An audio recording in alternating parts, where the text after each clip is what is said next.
Oh god, not another review.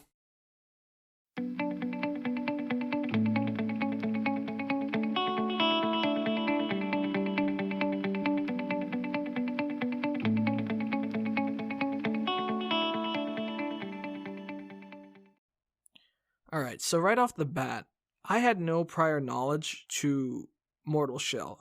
I'd heard about it from a friend, and they were very excited about this game and what it was about. So I decided, alright, I'm going to go try this game out for myself. And immediately, the first thing I noticed was in the store, the price for this game was only $30.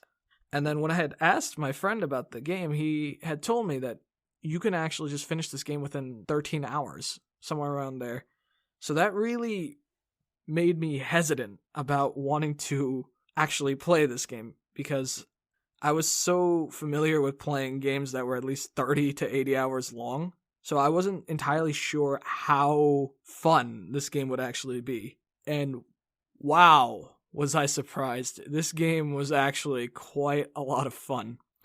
In terms of the story, it's really interesting because they do take a lot of nods. They take a lot of nods towards other games in the way that it starts off. You start off as this unknown specter just waking up in this lake, essentially. And you're put into a situation where you have to test your mettle against this character named Hadron. And then you end up being eaten by a giant fish. And that's where the game actually starts. You end up crawling through a space and you end up being in this place called Fulgrim. And it's your job to essentially figure out what it is that's going on here and how exactly you want to either A, help this place, or B, how to get out, ascend, better plane of existence. And the design of the story is interesting in that there's no definitive A, B, C type of cutscene mechanic. It's one of those games where you have to really go around all of Fulgrim, go to all of the dungeons that are available, and really take in the lore to sort of piece together in your own way, oh, okay, this is what's going on. All right, things are getting a little bad. I need to figure out how to ascend and leave this plane of existence. So it's pretty interesting. One of the main ways that you are going to be able to piece together the story is by talking to these NPCs, which, once you find the central hub of Fulgrim, essentially Mortal Shell's version of Firelink Shrine, you'll end up meeting a few NPCs that sort of, in their own way, tell you little bits and pieces about what it is that's actually going on here. Two characters I thought were very interesting were Vlos, who is supposed to be the merchant of Fulgrim Tower. He's this pig-looking creature with a cat that you can pet. And he's interesting. He just sort of talks about his merchandise, things like that. And then there's this other one, the Sester. She's essentially supposed to be your checkpoint, your revival point, and the person you speak to whenever you want to level up. There's also this giant chained bird and this creepy Reaper-looking guy that you can supply him with a certain resource in the game, which I'll talk about later, in order to sort of change the appearance of Fulgrim. So, in terms of story, it's not readily present, but it is there, and if you really take the time to invest and explore, you'll most likely find a story that is pretty interesting, actually. In terms of gameplay, this gameplay will... If you are a fan of Soulsborne, of Neo, hell, even if you're a fan of Surge, the gameplay mechanics will feel very familiar to you. It's your standard stamina bar, dodge at the right time, smack the opponents when they're open, very rhythm-based combat. Although they did take certain steps to make it their own. More specifically, this game has this really cool function called Harden, where it sort of acts as your shield to help you avoid taking any damage. Basically, your character just turns into stone, and as soon as an enemy tries to hit you, it nullifies all damage, and they become stunned, which I thought was really cool. And they took certain precautions to make sure that it wasn't for lack of a better word, spammable, in the sense that every time you use this ability, it's on a cooldown, so you can't just constantly stay hardened and just block every bit of damage. Like I said before, there's a rhythm-based movement to this combat, which I really like. This game really wants you to focus on movement and the ability to parry. At a certain point, you end up getting this talisman, which helps you parry specific enemies, so that you can parry them and do a really cool cinematic where you hurt them in some way. If I had any real complaints about the gameplay itself, in terms of being in the heat of the moment, fighting, things along that nature, my only complaint would be that it feels a bit clunky. Within the first few hours of the game, it felt very clunky, and you weren't able to really properly handle mobs of enemies. This game was clearly designed with the idea of very intense cinematic 1v1 types of combat scenarios. If you ever find yourself in a situation where you end up running through an entire forest, you'll end up having maybe 10 people just surround you out of nowhere, and you're not capable of just fighting them all off on your own. So, in terms of how the movement is, it feels a little clunky, but nothing ridiculous to the point where you can't adapt and sort of learn the movement so that it works in your favor. In terms of leveling up, one thing I found really interesting about this game was it uses two different resources. One is called Tar, which would be the equivalent of souls, blood echoes, or amrita, if you're familiar with those terminology, and glimpses, which, if I could equate it, it would be the equivalent of humanity or insight or Ochoko cups. And the reason why I thought this was so interesting was because the leveling up system in this game is very unique. So, in the world of Fulgrim, you're a specter and you're trying to find a body to essentially inhabit, a shell. And when you find one of these shells, you end up having the ability to level up the shell specifically. The way that the leveling up system works, it's not designed in the sense where you are one singular character and you level up just your specter. You end up finding a whole line of different shells which you have to level up individually by using tar and glimpses. But the really cool thing, or another positive thing about leveling up these shells, is that every time you level up a shell, each shell has their own unique abilities and perks. Some shells, such as my favorite, Eardrum, will have a lot of health and very little stamina, or you might find characters such as Solomon, who has a good, healthy balance of health and stamina. But one thing I really thought was super cool was how every time you level up one of these shells, you get some backstory as to who the shell was, which helps in turn sort of put more pieces together about the story as a whole. So I thought that was really, really cool. Every time you leveled up, you'd get like this quick bit of monologue from the character about what happened in his past life. And some of these characters had some really unique stories. Really appreciated it. And I also loved this whole concept of finding these different bodies and then using them to sort of help you on your journey. It almost felt as if someone from Warframe worked with someone from Dark Souls and made this game. It feels really cool. Two of my favorite games put together to make one super game. So that was really awesome. In terms of progression, within the first hour or two, it was insanely difficult because I had put myself in a situation where I had reached Fulgrim and there wasn't any definitive direction on where to go. So I ended up in a situation where I had reached one of the 3 dungeons of the game, which when I Googled it, apparently was recommended to be the last dungeon that you go to. And that was a whole mess of nope. So in terms of progression, it's a bit confusing initially, especially if you don't immediately go to the central hub of the game, which is Fulgrim Tower. You can get lost pretty easily, and you can die in some very, very laughable ways.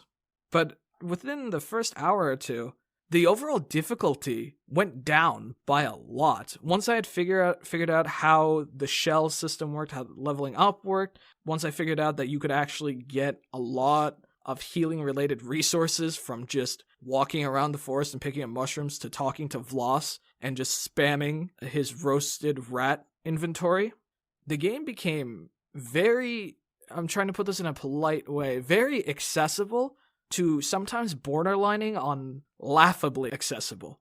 Throughout the game, there was only one boss that actually gave me a hard time. And that's because I, A, overestimated my ability because I played many games similar to this one. And B, I didn't have a full understanding of how the parrying system and the hardened system really worked. But after that one fight, every other fight in this game, I beat on my first try. This game aesthetically looks very demonic and very scary. They try to intimidate you with how the characters look, how they move, and some of their really grandiose attacks when they come swinging towards you. But it's honestly very accessible, and I don't actually think that's a bad thing. So the difficulty for this game, it sort of teeters between accessible to somewhat laughable at times. But that doesn't really detract from the enjoyment of the game. It's still so much fun just walking around, not knowing what's happening, fighting some of these really cool bosses. Right off the top of my head, there was this one boss, Tarsus. I won't give you any backstory about where you find him, but he's this ice demon, and the way you fight him is really cool. He can be a little tricky, but overall, he was really fun to fight. Then there's another boss, Crucix. It had a very interesting design where he was a Siamese twin, and his twin that was attached to his chest would shoot crossbolts at you while you were trying to fight him as well with his spear and shield. So some of these bosses are very unique. So I really loved and appreciated that. If I had to say a negative, one complaint I would have is that there's a specific person that I think by definition does count as a boss. You have to fight this specific person around 4 times, because the way that the game is designed, you have to unlock each weapon by fighting this person. So you have to fight him every time, and once you beat him, you have access to this really new weapon. My personal favorite being the Warhammer and the Shank or Chisel, whatever you'd want to call it. That weapon was hands down my favorite. Other than that scenario, you just had to fight this one person 4 times. So I wasn't a big fan of that. But the unique bosses, the ones that you meet in these 3 dungeons, they are very cool. Again, I didn't really have much difficulty fighting them, but they were still really cool to fight and try to experience.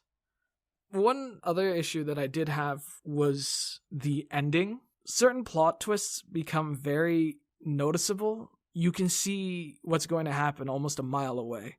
And the last encounter that you experience is way, way too easy. Much easier than any other fight I had ever been a part of in that entire game. So that was something I wasn't too happy about. Another thing that I can appreciate why they did it, considering that it's such a small game. Essentially, whenever you get through one of these 3 dungeons, you end up taking this gland or this gem, whatever you really want to call it, and when you do, the entire world of Fulgrim becomes engulfed in this darkness, this fog. And all of the enemies that you initially fought in Fulgrim end up turning into these demonic creatures. So I thought that was really interesting and brought some more flavor in terms of enemy variety. But what I didn't really appreciate was the fact that there was no immediate fast travel system. That being said, if you take the time to fully upgrade one of your shells, you will then be able to unlock the ability to fast travel to all of these different areas.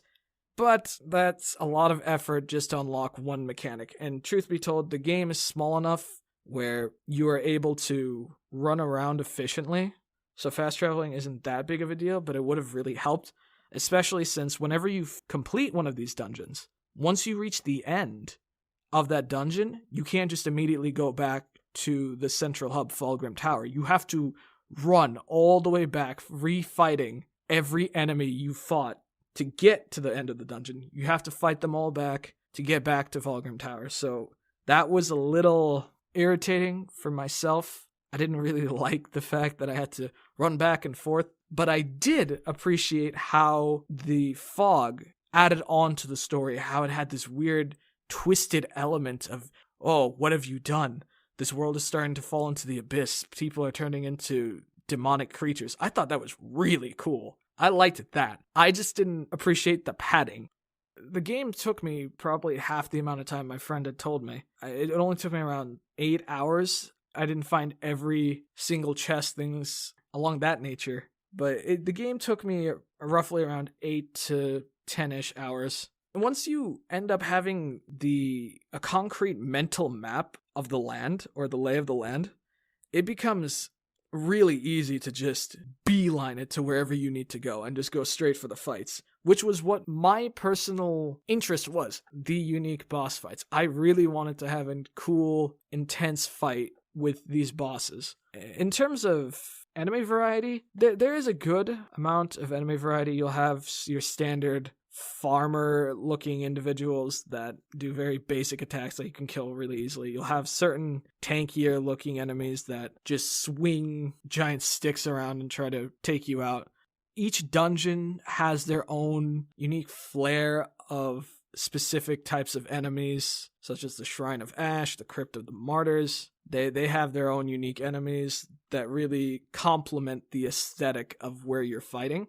Specifically, the last dungeon you go to has some of the coolest looking enemies. You have these giant titan warriors with these badass hammers that can almost take you out in one hit. You have these cool scarlet dressed warriors with these rapiers that just look so stunning when you try to fight them the first time. But in terms of enemy variety, there is quite a bit of enemy variety for a game of this size, which really surprised me. I was very happy about that. So overall, honestly, I had a really great time with this game. I was surprised. I was surprised simply because I had these preconceived notions about it being too short, about the file size, about the price. I was worried that this was just going to be some really trashy budget title. But no, aesthetically, the game looked amazing. The story, while it was present, provided I really searched for the answers, the story was there. Gameplay was solid, although a bit clunky at times.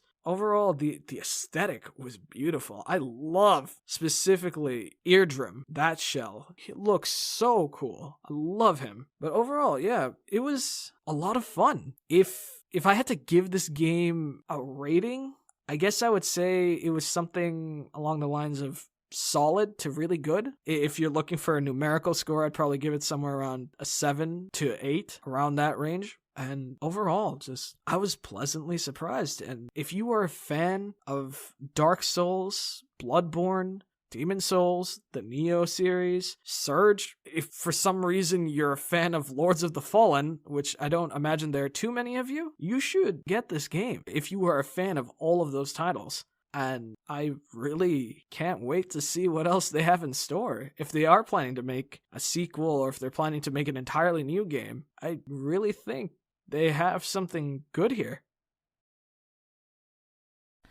Hey guys, I really hope you enjoyed the review. Hopefully it was somewhat insightful and gave you a better idea of whether or not you would want to purchase this game. Obviously there are so many other YouTube channels that make reviews day in, day out, and we just felt, what harm would it be if we gave our 2 cents? Obviously, with us, we really want to focus on games that we truly enjoy, certain aspects that really shined in our perspectives whenever we played the game. And maybe you're watching this review because you may have already purchased the game and you're here to essentially validate your purchase, which is totally fine. Or maybe you're here to validate your lack of purchase, which is fine too. We're just happy to create some sort of content for you guys out there. And at the same time, if you enjoyed what you heard, please support our channel however you wish. We are also working on making an online book called Gamer Positivity, where we discuss certain real life situations that happened in our lives and how video games really helped showed us, at least in a philosophical sense, how we can overcome and tackle some of these real life situations just simply by us implementing our gamer mentality in a positive and healthy way to better and further our future as a whole. All right. Have a good night, guys.